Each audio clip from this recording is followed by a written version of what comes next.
The 2019 Ramon Magsaysay Award for Emergent Leadership, SWE.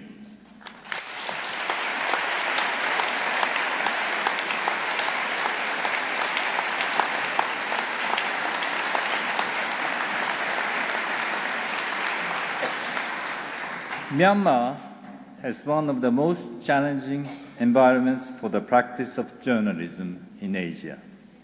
With its history of military rule and weak civic institutions, building an independent and socially responsible press has to contend with draconian laws, rabid intolerance, repression, and persecution.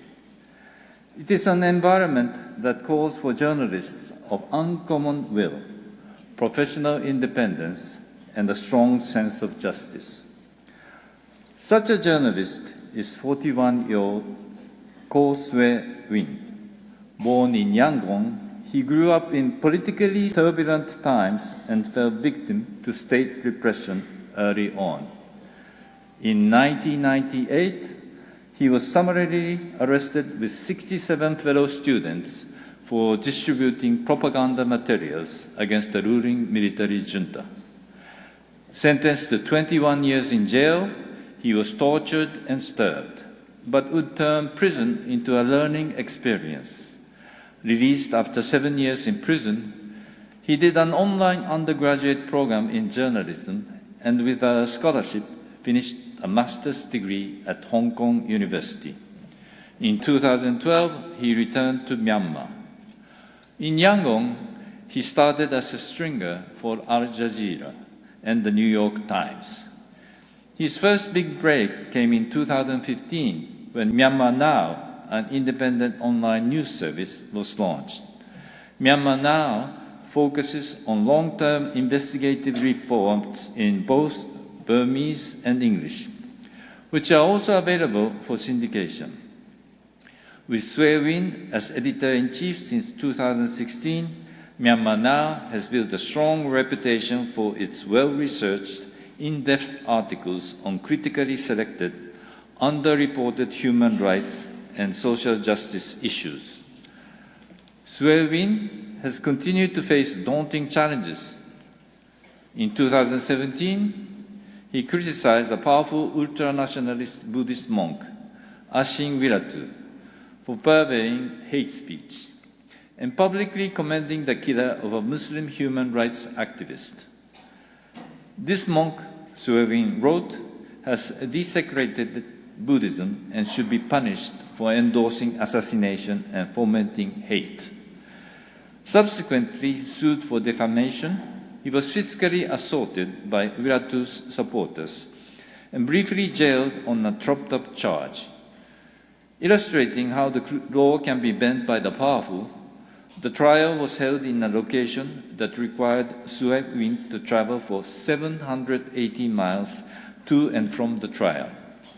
A case of blatant harassment, he was forced to make a total of 71 such trips at great personal cost.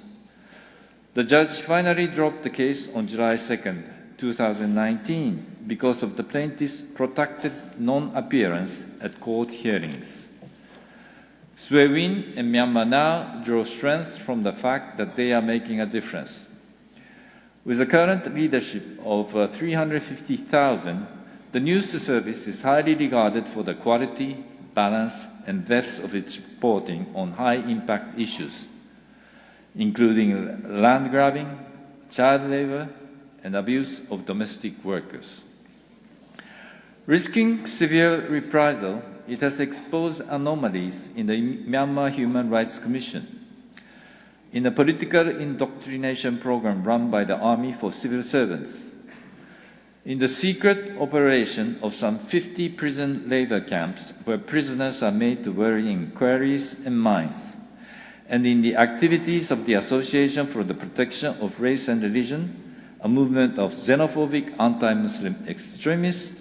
SWE is encouraged that public awareness has been raised and that government has responded positively in a number of cases, punishing officials or changing policies. A growing problem in Myanmar and the world, SWE says, is that, I quote, intolerance and hostility towards different races and nationalities are being exploited as political weapons. Only the promotion of human rights can help us contain this deplorable trend, end quote.